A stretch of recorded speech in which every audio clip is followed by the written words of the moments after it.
This is the Canna Mom Show, a podcast chronicling the inspiring stories of real women in the emerging cannabis industry.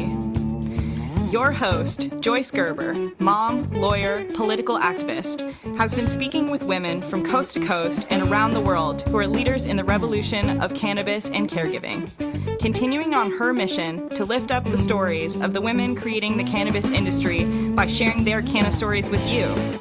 So go make yourself a cup of tea or roll yourself a joint, sit back, and learn something new about this magical plant on The Canna Mom Show with Joyce Gerber. From the Tip O'Neill Studios in North Cambridge, Massachusetts, it's The Canna Mom Show. Now here's your host, Joyce Gerber. And welcome back to The Canna Mom Show, where we continue on our mission of crushing cannabis stigma. How was your week, Dave? Not too bad. I just realized winter's over. So I'm declaring it over. It's got to be. It's supposed to get up to like 60 tomorrow or something, or maybe today. I don't know. It's warm. New England. You know it's not going to keep up. Do you see any movies? Are you like an Oscar fan? Any like favorites for next? I think it's Sunday. I think. Yeah, I mean, I've seen the biggies. I like Oppenheimer. I think Bradley Cooper was unbelievable in the Leonard Bernstein thing, the Maestro. Mm-hmm. Talked about that, yeah. So if it were up to me, I'd probably hand it to him. But how about you? I don't know. I've seen most of them. I have not seen Murder in the Flower Moon. Oh yeah, I saw that. Yeah, that's good. Was it sad? It seems very sad. Like I always, when people die or my cats die, I watch very sad movies, but I've been in a bit of a happy mood, so there's definitely sadness in the movie. I mean, it's let's face it, there are murders. It's right there on the title of the movie, but it's more to me of a historical story. It really is a true story, and I haven't done the reading on how much of it is really true to life, but those characters actually existed, and the story of the Osage Indian tribe and how they were exploited by evil white men, it was very interesting to me because I had never heard that whole tale, and so you should watch it. It's very good. Yeah, I have heard the actress speaking all over the, everywhere I listen, she's there talking about it, so I have a sense of what the story is, which is why I understand how sad it is. But this isn't like a Schindler's List level sad kind of movie. It just isn't. It's just a story. Yeah. Okay, I believe you. All right. And I did watch that John Oliver about the Supreme Court and Clarence Thomas. Oh, good. My God, you have to watch it, people. I put it in my show notes for last week. It's just 30 minutes of John Oliver ripping on the Supreme Court and Clarence Thomas, and then the ending is awesome. Yeah, and I don't think Clarence is taking him up on it, but that's John Oliver is like just he's a merry prankster, and so it's not enough for him to completely undress the members of the Supreme Court who have taken what seemingly amount to bribes, really, but he has to take the stunt further and offer Thomas what is legal. But that was maybe the most interesting part is it's okay for me to offer Clarence Thomas $1 million a year to step off the bench, and which actually begs the question: how come corporations don't do that? It is actually a question. I mean, again, he reframed it in a way I hadn't thought about. He just said, Clarence Thomas was upset that he wasn't going to make lots of money because he only makes $300,000 a year as a Supreme Court justice, and was open about that, very open. And then all of a sudden, when there was this idea that he might leave because he made like a stink about it, all his friends stepped up, and all of a sudden, him and Jenny. Right. And how do they have all the time to go on those vacations? That is the other thing. How can he drive around the country in that RV, or not an RV? It's a motor coach. He said it's a motor coach. Yeah. And go on these very luxurious vacations all over the world and go fishing and hang out with all his rich friends. I don't understand. Isn't he doing stuff for isn't that his job, is to be very busy? Yeah. But I think the dirty secret of being an appellate level judge is that they do have a lot of downtime. I mean, it takes a lot of time for them to write their opinions, right? But I think they do have a lot of downtime. Isn't that why they have clerks? All right. I'm not even going to get into that. That's the problem. Right. The clerks do all the work. True that. All right. Let's see. Not much else going on. We have through February. Yay. And all right. From now until April 20th, we are focused on the hemp guitar campaign. We just finished a video of it. People, isn't that fun? So hopefully that'll be out there. We'll have some videos. You can actually see it, kind of like a sexy video of the guitar. Wait, the video that we've watched already? No, no, no. That's Josh. just Josh. That was Yeah. just Josh's little Instagram. This is like a legit, like, sliding up the edge of the guitar to see, the wood, and then covering over it so you can see all the, mechanics of it. And like, there's no sound yet, but I'm assuming it's gonna be Josh playing. It looks pretty good. Cool. Yeah. Yeah. That's not Josh. But it could be. It could be, right? Yeah. It could be. All right. And it will be on display at the Goods Dispensary in Somerville, Massachusetts. And if you're out there and want to support that podcast on 420 at the Goods Dispensary, we'd love to have a sponsor. We will have the guitar there. We're doing lots of promo materials. We're going to have stuff going out in ECAN. So reach out to me. It might be a good way to do a happy 420 connection with us. Love it. Yay, cannabis. All right. Culture Corner. All right. That I promised last time. He can really do that. All right. Culture Corner. Let's do it. The Culture Corner. All right. I don't know if you've seen this. It came out last year. Daisy Jones and the Six. It's on Amazon Prime. I started it and I don't know why I stopped. I got to go back. I keep hearing amazing things about it. Well, it's a 10-part, what do they call it? A 10-part musical drama set in the 70s. And it's not just the music. It is the clothes, ladies. Those clothes look like stuff my daughter is wearing now. It is unbelievable. And I will say, I have family in California. I remember I was 9 or 8. I was young, and we flew out to California in the 70s. And the way they portray it, that is my memory of it. Feels the real. Light and the clothes and the furniture, all of it. I'm like, oh yeah. I remember being like, this is a weird world. I'd never seen anything like it. So it felt very nostalgic to me, but it felt very modern in a weird way too. Yeah, all the fashion comes around. Lenny Kravitz started dressing that way in the 70s and never stopped. True. But now my son now has a mullet haircut. It's basically a mullet haircut, which was big in the 80s. And then we laughed at, and now it's back. Josh figure. has a goatee, so I don't know what that means. All right, I don't know. Young people fashion. So that is just by Culture Corner, Daisy Jones and the Six. I think it's on Amazon Prime, and it was a good, indulgence over the weekend. It was fun to watch. Yeah, I've heard that the music is legit good on its own, and like original music, right? And the singer is Elvis. The lead, Daisy Jones, is Elvis Presley's granddaughter. Is that right? I didn't know that. That is what I learned, because when I watch something and I get into it, I start doing that deep dive. I'm like, oh, who are these people? Oh my God. And you're right, it is on Amazon Prime Video. Yeah. All right. That was my Culture Corner. All right. Thanks, Dave, for indulging me again in a random series of thoughts. And let's go on to today's guest. All right. Today's guest. Today's guest is the president of the travel agency, formerly the Union Square Travel Agency, a cannabis store in New York City. Prior to jumping into the emerging cannabis industry, today's guest was involved with New York real estate and politics. She is a very interesting family story and history connected to liquor, I can't say it, liquor prohibition that has parallels, obviously, to the cannabis prohibition. This includes her role in reversing the decades of harm on communities of color. Today's guest is especially passionate about using her voice to attract and support women into cannabis, and the travel agency highlights women-made products. Today's guest is also the mom of 2, and I'm very excited to introduce her to you today. Please welcome to the Canna Mom Show, Arana Hankin-Biggers. Welcome. Thank you so much for having me, Joyce. Thank you, David. And you look lovely. So here's the video. All right, before we begin, can you just tell me about the name? I know it started as the Union Square Travel Agency. Now you're the travel agency. So when I first heard it, it was confusing to me that it was a dispensary. So yeah. Well, yeah, that's kind of the idea. I also am one of the co-founders. So when we received the license, we had a very limited amount of time in which to develop a brand. I think we applied in September of, that must have been 22. Mm-hmm. We learned that we'll receive the license like 2 weeks later, like a week and a half after we applied. And the state was putting a lot of pressure on us to be one of the first dispensaries to open up in New York State. They wanted us to open before the end of 22.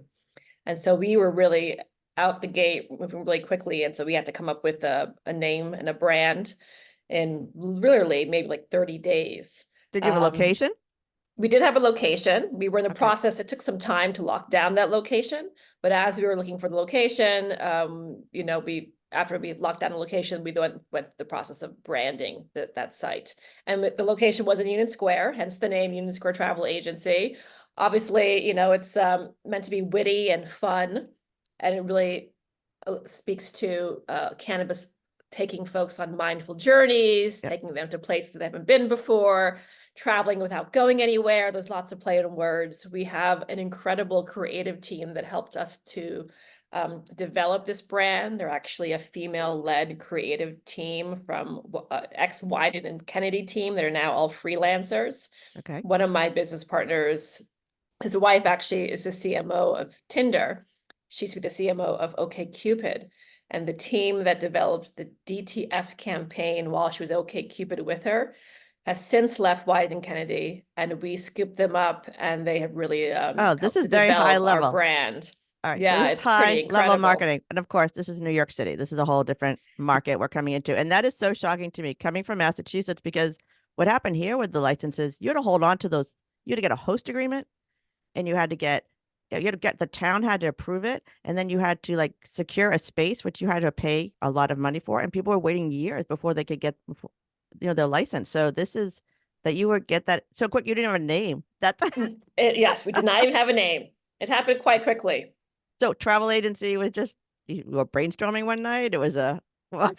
So we retained this amazing branding firm called Fortnite Collective out of Colorado. And so they did a brand hack for us. So they brought together all these kind of brand folks from throughout the country. And we specifically asked for a very diverse group of people. And they came up with 3 different names in the course of a week. And then we selected a name, they developed it further. And that's kind of where we came up with the name. But we all loved it. We thought it was really fun and quirky and super New York. We didn't want to develop a brand or a space that felt like California or felt like a different market.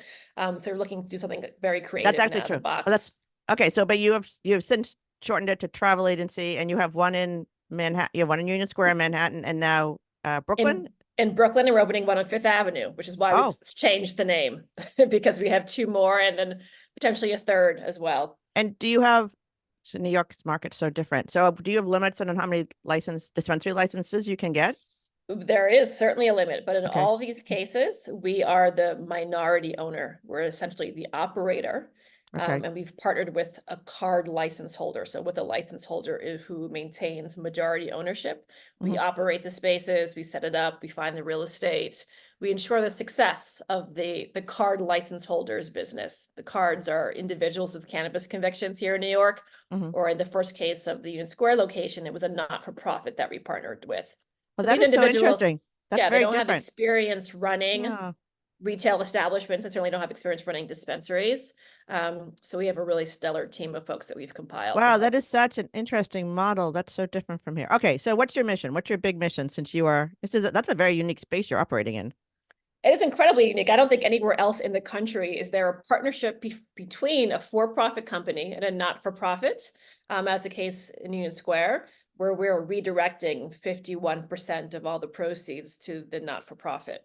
I mean, that's significant. That model does not exist anywhere else. No. All right. So, but what's the mission? So, what do you say your mission? So, you're travel agency, and what is the mission of travel agency in terms of how it's working with all the card holders?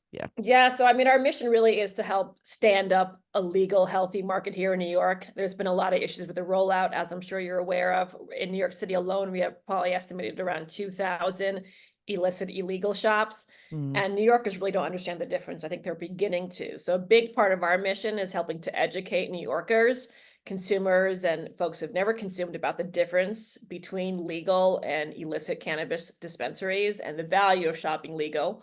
That's a big part of our mission. We take our bud tenders through a very, very robust week-long paid training through the history of cannabis, the effect of cannabis on the endocannabinoid system, how to direct customers to the proper products, and then they do ongoing training every single week. We have brands coming in 2-3 times a week to do ongoing training. I mean, it is like, I will say, so this is such a strange industry just because it is so state specific, and every state is doing it a little differently, and everyone is in a different spot.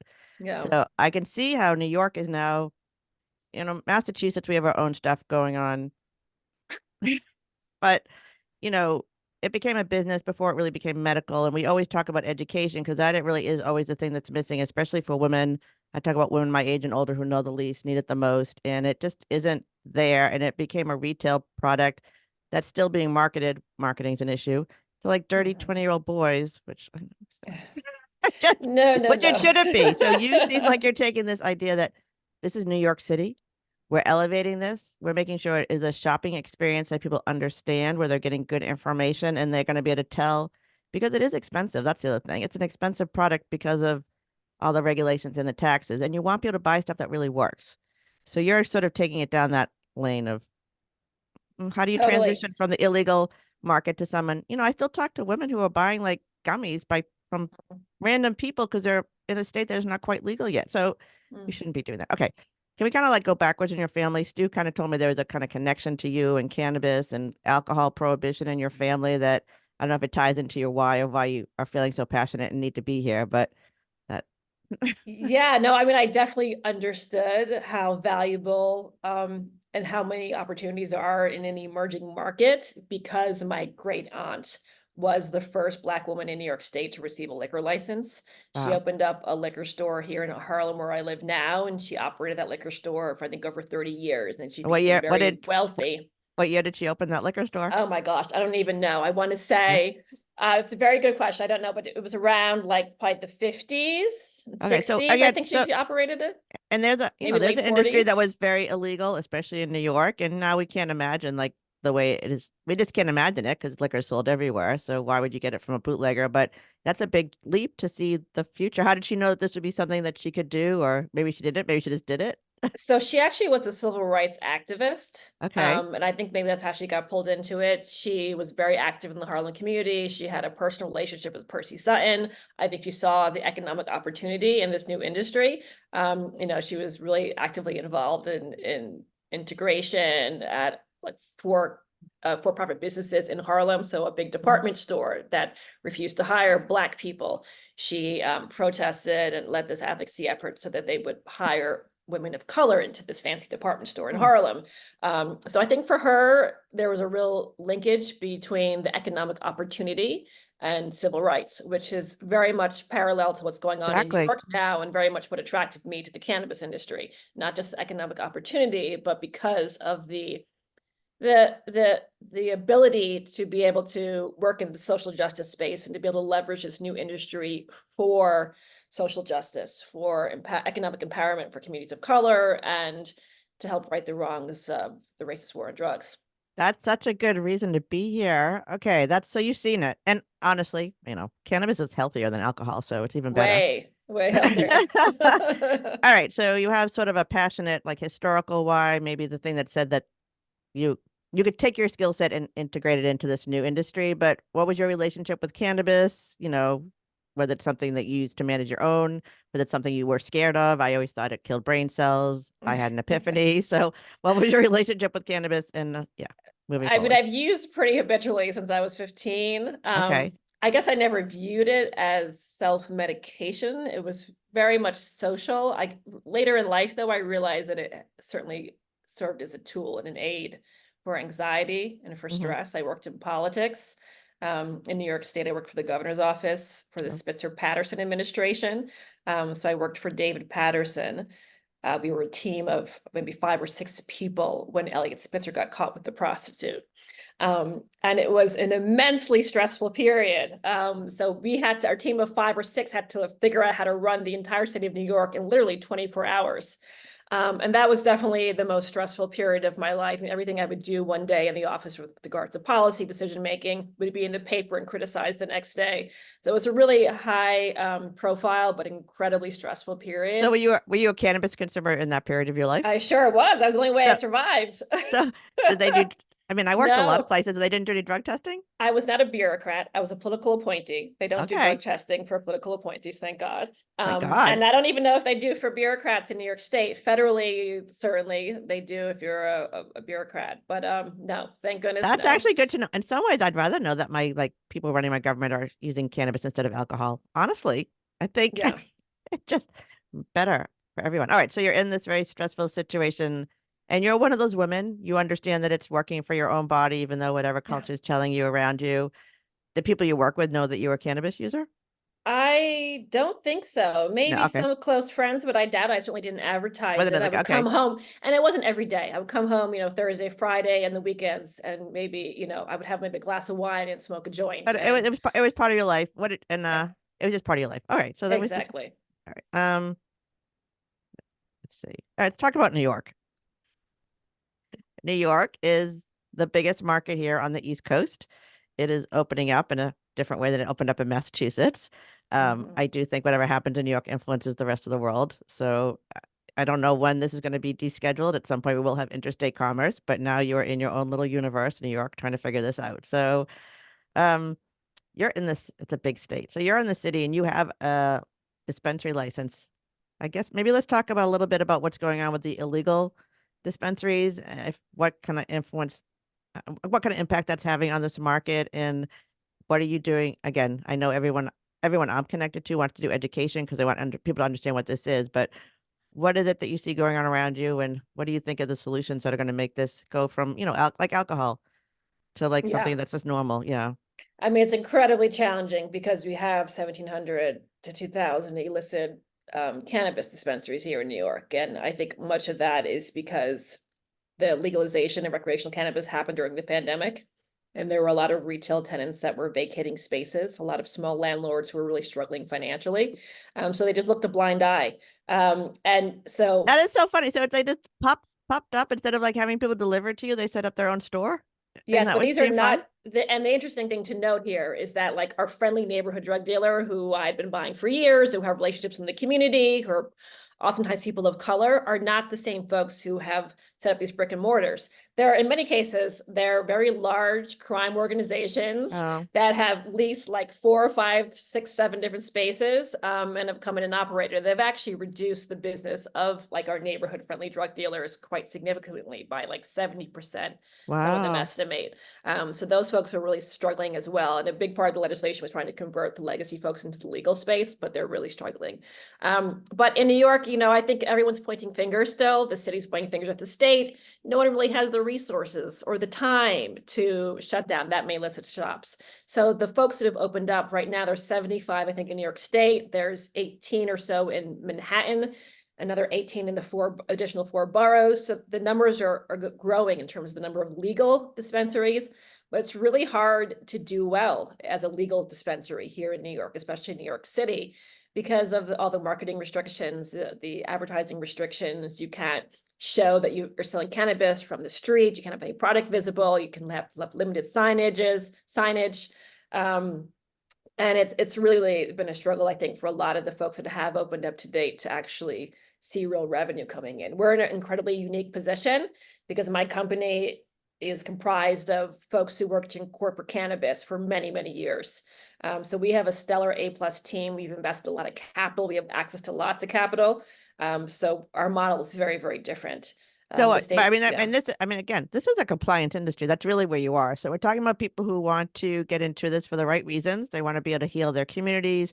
They want to be able to right the wrongs of the horrors of the, war on crime, war on drugs and what it did to all these communities. There's a lot of that going on. But if you can't access capital, I talk about this a lot, especially in an industry that you don't really have legal banking in some places, and you don't get to deduct your business expenses, and it's a very compliance oriented thing. And now you have on top of this illegal spaces that somehow look like dispensaries if you've never seen a dispensary, and those are being accessible because they're not under any of the regulations, right? Do they two-door Exactly. entrance? Like nothing. They're not doing the two-door entrance. They're not checking your product. You don't even know what, the whole point of regulations and compliance is to create a product that's tested and then we know what it is. And that way we are getting the product that works for us and is healthy and is good for the environment and all this little litany of things. So I can see how it's still so hard in New York. And I keep hoping each state will make better decisions, but the regulating like heroin is concerning. Like it's so overregulated. So what do you Yeah. see? You're in politics. You see what's going on. Do you see politicians understanding that this regulation is actually hurting small businesses? Because that's what these are. Is they kind of getting a sense that maybe they can ease up on some of these things? They are, I think, beginning to have those conversations around certainly marketing and advertising, definitely.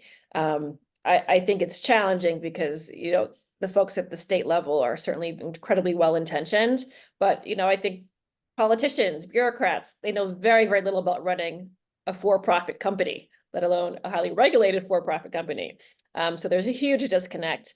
And New York State's program, the CARD program is what they call it, the group of folks that receive the first group of licenses, people with cannabis convictions or not-for-profits that serve people with cannabis convictions. Those individuals, were given an amazing first shot at the apple, first bite at the apple, I should say. And the program that New York designed is the most progressive in the entire country. But it's really not living up to what it was set out to do. I know what happened in Massachusetts is when the medicinal came in first, it was vertical. So just, bigger businesses came in because no one else could do it. And then when the adult use came in and they were giving it licenses, there's like a lot of controversy about who was going to get it.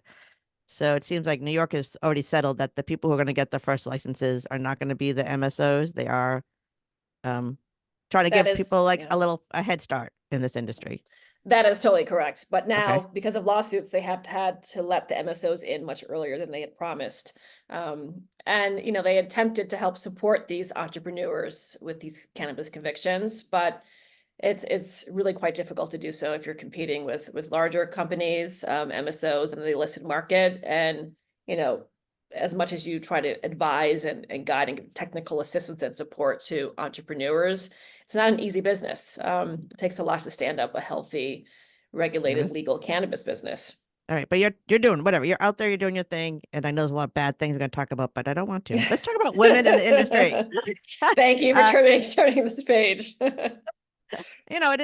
It's the same stuff over and over again, but we are pioneers, and their mistakes are being made and improvements are being made. And what I talk about are the women I meet in this industry who should be running it. This is a plant who is a caregiver. We are the caregivers. This industry could look like a caregiver. We could create different rules because the rules are made up anyways, right? So you're in this space right now. Yeah. Again, the women I talk to are generally healed or healed someone they love, and they're evangelized to stay in the industry despite all the difficulties that we've just talked about because they know that they can make a difference. And I don't know, it's that idea that they're really they're becoming the people they needed. Often these women I'm talking to are very sick, or someone they love was very sick, and they came to cannabis as a last resort out of desperation. That story is so familiar. And then they're kind of pissed when they realize that this it's been withheld from them. So they want to be out there doing the education and the openness, and that's our mission too, just to make it normalized. So who are you working with? Maybe women in New York. I know a lot of ladies out there, or maybe what do you see that maybe again, it's still a male dominated industry because it's money oriented. And when I do meet men, I say, oh my God, there are men here too. But but the women, hopefully we can kind of bond together. This is a whole new generation of women who have assets and resources and degrees and know how to do it. And if the guys want to join us, welcome. But what do you see women doing differently, or what kind of gives you hope when you see the New York emerging industry? Yeah, I mean, there's quite a number of amazing women leaders here in the cannabis industry that are really setting the trends and setting like the culture for New York State. And holding folks accountable for doing better. I mean, one of the things that was super attractive to me about this industry here in New York was not just the amazing magical powers of the plant, the social equity angle, but being able to be a part of a new industry that really values community and values giving back. And I think a lot of the reasons why the cannabis community values community in New York is because there are so many vocal women that are involved in this industry. And so they have a very congenial, supportive approach to this industry. They do amazing events, networking events on a regular basis. They share information. They don't withhold information. They're very honest and forthcoming, and they're great connectors. And they believe in helping others who are less, not quite as advantaged as some of the ones that are doing well. They believe in helping others. So I certainly could speak from my experience in like the real estate development industry, just this drastic difference, a culture difference of working in the cannabis industry versus working in a white male dominated corporate industry, right? And much of that difference is because there's so many amazing women that have impacted the industry here in New York. Just different voices and different perspectives, things can be done differently. Yeah, exactly. And, I'm 58. I leaned in because Sheryl Sandberg said to. It didn't really work out all the time, and it was exhausting because I had kids, and children don't raise themselves, and we still don't create valuable. We just don't value the caregiver on either end. Like my mother was older, and my kids. I get that. So when I talk to women in this industry, and dispensary owners is a good issue, they can't bring their kids to work. You can't bring children into these dispensaries. So if you are a woman who owns this new business, you have another expense, either hiring someone to always be watching your children, or I have friends who are literally renting another office so that they can like leave their children after school or when they need to. So these are the little things, and you're in government. So can you see how these little issues that maybe weren't like at the forefront are now coming up because women are in this industry and they're like, this needs to be fixed. And these are things that could be fixed. Definitely. The Yes. regulations need to be loosened. Loosened about just how they, just how women are dealt, or even, I don't know if you're involved with, are you still doing politics stuff? Are you doing any advocacy now? Oh, You're out heck of that. no. I was Oh, totally you're burnt out from that experience. I definitely do advocacy work and Okay. I try to support amazing candidates. But that's about it. But you're not. Okay. Because I do talk, one of the things I do talk about, like the mom thing, is that this crushing this stigma, and specifically medically. And I don't know if you have this come up with any of your dispensaries or people coming in. Women in Massachusetts, even though it's legal medically, adult use, they can have their card, they can talk to their doctor. They still have to have a talk screen if they say they consume cannabis, and then they'll involve children's services. Yeah. Oh God, yeah. In New York, that happens too. It's really awful. Yeah. Which I know that there was a woman in Arizona it happened to, and they stopped it. And I'm not sure how. And I haven't been able to speak to that woman. I've been kind of running around, but this feels like one of those issues that should be fixable. There's no reason to involve children's services into a woman's or family's life if it's not necessary. And especially if there are doctors involved. And I keep thinking this, I don't know if it's true, but if we allow women to be more open, we can collect data, and then we can actually look and see what this is really doing, because we know that alcohol is a problem. It is a danger. Alcohol fetal syndrome, it's a real danger. So you should be testing for that.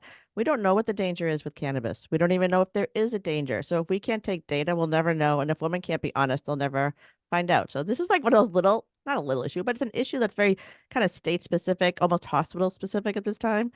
That seems like it should be at the forefront just to make this better for Canna moms. Yeah. No, I Right. agree. Because you are a Canna mom. Yeah. Yes. We had a great partnership with New York City Children and Family Services. We were giving away free lock boxes. As a part of that process, there was so much education that we were doing from our dispensary with the staff at ACS, the Children and Family Services Agency, about making sure that they're loosening up the regulations and giving women an opportunity to speak freely about consuming without fear of retribution. So you are doing that. So yeah. So how did that come about? How did you get connected to doing that? So I mean, we have ties with everyone in government here in New York and New York City. One of our founding partners is a former city council member from bedside Brooklyn, and they reached out to us because they initiated this program to give away free lock boxes to prevent, ingesting, like children accidentally ingesting cannabis edibles. So they were trying to bring attention to that. And we gladly partnered with them and gave away, I think, like 300 lock boxes. And it was really interesting just to talk to mothers and to the government officials about the stigma around consuming cannabis. Because they were kind of hyper-focused on a bit of the negative, and we were trying to steer it the other way, which we did successfully. And they were blown away by our space and the education that we do to the customers, and really helping to educate people to purposefully consume in a purposeful way and in a safe way. So I think it really did help to change their viewpoint about cannabis. That is really impressive. I mean, I think that is again, the politicians who are making these decisions, they don't know. And whoever is whispering in their ears, that's what they believe. So, again, if you have big corporate MSO, not even like that, whatever, if you have people in the industry who have different values than we are talking about today, that is how the industry policies are going to be designed until people have knowledge. So the idea that you're bringing people in and saying, this is what it looks like. I know you're looking for harm. They're always looking for harm. And this is something we can do and talk about it in a normal way. That is how you crush that stigma. Totally. Talking about safe consumption, safe storage. Exactly. Safe store. Yeah. I mean, again, you can't trust your kids. They get into stuff. Alcohol, people, putting the water in. Yeah. Anyway, all right. You're a mom. So a mom of how many? I have 2 kids. How old? I have a 3-year-old boy and a 6.5-year-old girl. Oh, so they're young. All right. So what do they understand about cannabis? What is their relationship with it? Is there anything? Not much, but we need to quickly decide how we're going to share what I do to my daughter, because she'll be 7 in September, and she's, very, very smart young girl and kind of gets into everything. But she knows I run a retail store, and I'm really actively involved in the design and construction, and so I show her images of the space, but certainly Okay. she's never been to the store. That's so funny. So I know there's lots of children's books out there now. Do you have any of those, like what's Oh, are growing in? there? Oh, yes. Oh, no, was not aware of that. I would love to have to get some. There's a woman out in California, Miss Kindness Ramirez. She has what's in the Rooted Garden Family Garden. It's about a family they have in their garden. I've seen things about what's growing in grandma's garden. I even have a Okay. scratch and sniff I got a couple of years ago. I can like give you. Ew. I'm writing this down. That's amazing. You This should is so carry them in your helpful. store. Yeah. What about in terms of consumption? That they have any idea that this is something that's part of your life? Do they know that you have a No. lockbox? They know nothing about it. Okay. They've seen the lockbox. We have to get a lockbox, and then I think they tried to open the lock. The oldest one has been trying to open it, so we have to hide the lockbox, but she Okay. doesn't know what's in it. I think we Okay. talk about things for adults only, just like Okay. That's kind of. alcohol. Yeah. So I will say there's sort of like a range on this. So my kids were teenagers when I had my epiphany, and I'm like, everything I know about pot is wrong, and they were psyched. But we didn't have to have, and if I did consume it was with friends far away, like in their beach house, God forbid, the children should see. But I talk to a lot of women now, like it's on that other end where the kids just know what it is.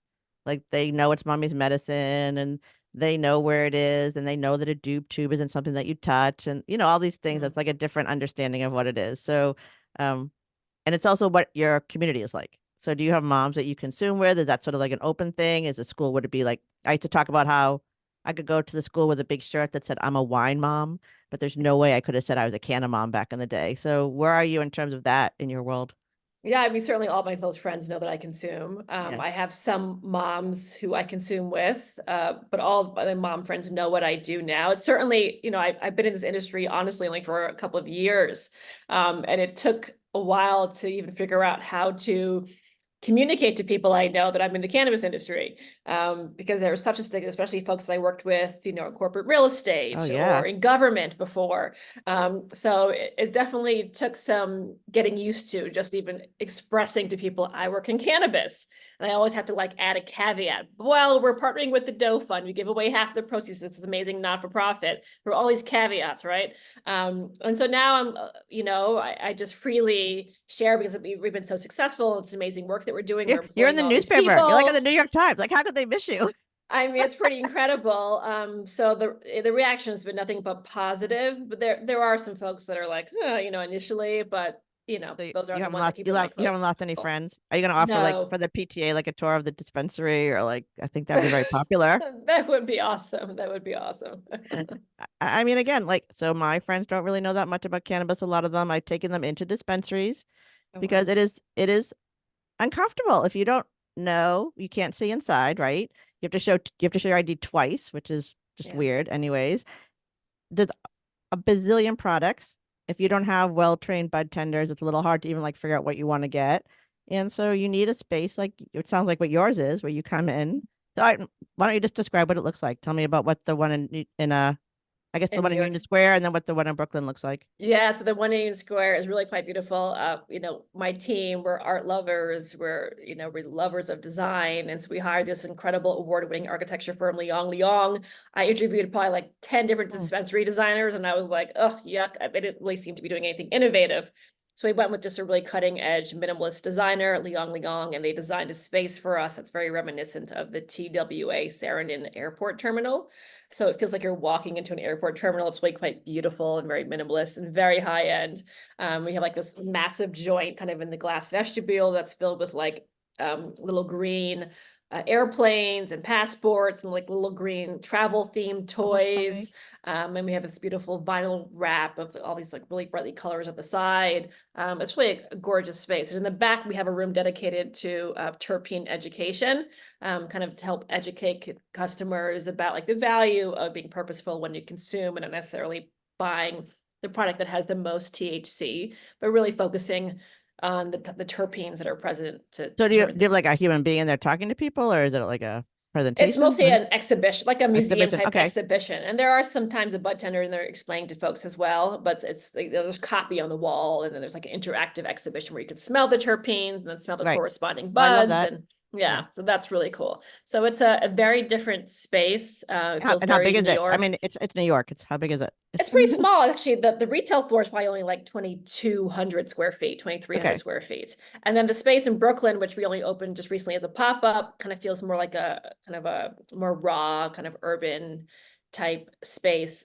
We're building out the permanent space, which will be very, very reminiscent to kind of like a European subway station with like vaulted ceilings and like subway tile around the columns. Pretty. But it'll be really quite gorgeous. Oh, and do you have consumption lounges in the future in New York? And is that something that could be connected to any of your dispensaries? Is that a thing? It will be a thing in New York. I don't think we're interested in pursuing that at this time. I mean, it seems like a very complicated thing that comes with lots of headaches, and just running a dispensary alone is a lot of work. We have a pretty big team. We're open from 9 a.m. to 11 p.m. Sorry, and midnight till Friday and Saturday. We have about 70 bud tenders per store. In Union Square, we're seeing around on the average 1,300 people an hour. So it's an hour and a little. Wow. Yes, an hour. So who are you? So you seeing different clients? Who do you see coming in? Is the Manhattan more a touristy thing, or is it not? Or what? Who do you think who's coming into these stores? It's mostly older folks, like 30s and up. Okay. A lot of folks 60s and 70s. Retirees are coming in during the day. I guess maybe when I'm there, a lot of retirees come in. It's highly educated, professional people. We have a very high-end condo above us that was incredibly skittish about us moving in initially. Oh, I'm sure. But we did a lot to beautify their block and add security, and then now they're like regular customers. So it's I think honestly, our space in Union Square is one of the most diverse spaces in all of New York City, because New York is actually quite segregated, but we get all different kinds of people, black and white, old, young, all different economic and social classes. That is so exciting. I'm actually going to be in New York in September. I'm definitely going to have to check that out. We'll give you a tour. Ooh, that would be fun. Yeah. All right, I got a couple of minutes left. Your family. So your kids are little. What did your family think when you said, "Hey, this is what I'm doing"? Well, my mom consumes. I consume with my mom. Okay. My dad, he used to own nightclubs in Manhattan in the 70s, and he was the liquor business my entire life. And my husband's a visual artist, and he consumes regularly as he's creating. And so he was immensely supportive. I have to say, if I was not married to an artist, I think it would have been a lot more difficult to go into cannabis. If I was married to like a corporate guy, it would have been really difficult for me to take that leap, but he really encouraged me and was super supportive. And they've been nothing but supportive. So no drama. I gotta say, like, my shows earlier, so I've been doing this 5 years. Earlier, like there was always family drama. Like I had one mother who like disinherited her daughter when she found out she was leaving her nursing job to go into Canna nursing. And then she heard this whole story from a nun, and then she brought her back in. But it's this idea that often people can't hear it from their own family members, but your family was all open to it anyways. Yeah, I mean, they were in the liquor business, so yeah, I mean, be a little hypocritical. My dad and I always dreamed of starting our own liquor label, so he loved the fact that I was going into an entrepreneurial space. That is so exciting. All right, you are really like a pioneer. All right, so what is coming up? You said you have another store opening up. When's that? We do. So we just opened up our Brooklyn location yesterday, actually. Oh, wow. Oh, and you made time to talk to me. Thank you. Yeah. No, it's exciting. I mean, our team they're pros already because they were training for a few weeks. But we're on Flatbush across the street from the Apple store, just down the block from Barclays Center, across from the biggest train hub in Brooklyn, Atlantic Terminal. So it's an amazing location. It's the first legal dispensary in that area. And then we'll be in the pop-up, and then we're building out the permanent space, which will move into in a couple of months. And then we're opening up space on Fifth Avenue between 47th and 48th, just next door to the H&M flagship store and across the street from Sephora. We like to be near Sephora's and Whole Foods and big transportation hubs. So we're near Grand Central and Rockefeller Center on Fifth Avenue. We get so much people walking by. So I'll say in Massachusetts, the early towns that accepted cannabis dispensaries would make them be so far away from like normal traffic because they didn't want the children to see. And then the first time I went to a small city, Haverhill, they had it on the main street, and it was surprising. But you want it to be just like next to the barbershop, across from the dry cleaner. There was a good advertisement I saw about it was like a nail salon was actually helping to advertise a cannabis dispensary. We didn't even talk about marketing because it is still hard to figure out how to talk about your dispensary because there's still a lot of weird regulations out there. Yeah. So Yeah. we're looking to destigmatize it and bring in all different types of people. So we do Yes. lots of cross marketing, local businesses, Yeah. where we can. It's it's an exciting business, and you can be very imaginative and you can be very creative, and there's stuff that no one's done before, so you can just do it, and this can be the way it's done. That's what I love about the idea that women could run this, caregivers could run this, and that we could add some values into this new industry that could actually make the planet better. Yeah, it's pretty phenomenal. All right, so we're actually on time. What is happening? You open the store. Are you going to any events? Are you going to the conferences? Is there anything that your vision for the next couple of years that you can see yourself? Yeah, I mean, I think for us, we're trying to do all we can to support like BIPOC and women-owned and LGBTQ-owned brands, because there's not a lot of diversity on the brand side here in New York. So we're doing a lot to try to nurture those brands and try to help bring attention to those brands. And are you which bringing is in any great. like products, like specific products? I talk like women-focused products or anything like specific that people are asking for that you're trying to get, or There's really just products that are owned by women. So there's a okay. few brands, and we try to highlight those brands. So there's an amazing company called Soft Power Chews that are infused chocolates. We have Chime and Chill, which is a women-owned CBD brand with bath salts that are more women-centric. And we're definitely, trying to find more female-leaning products as well, with packaging and just branding and all that kind of thing, but also with the ownership behind it. And then we continue community partnerships. So we have an amazing partnership with a not-for-profit that trains formerly incarcerated individuals. And so we work with them to try to hire those folks after they've gone through this training program, which is really exciting. And then do some other work with not-for-profits that work with the legacy population. So we're trying to do all we can to really support community wherever You're we're doing it located. right. Again, I talk to women every week who are doing things a little bit differently than they are being told they should be done, and it's hard. I don't disagree that's hard, but you are doing it and you're out there, and every day you're taking those steps forward to make this a better industry. So thank you. And I am so looking forward to visiting your shop in New York. Yes. All right. So if people want to go to the stores, what are the addresses? And if they want to connect with you, what is the best way to reach out to you?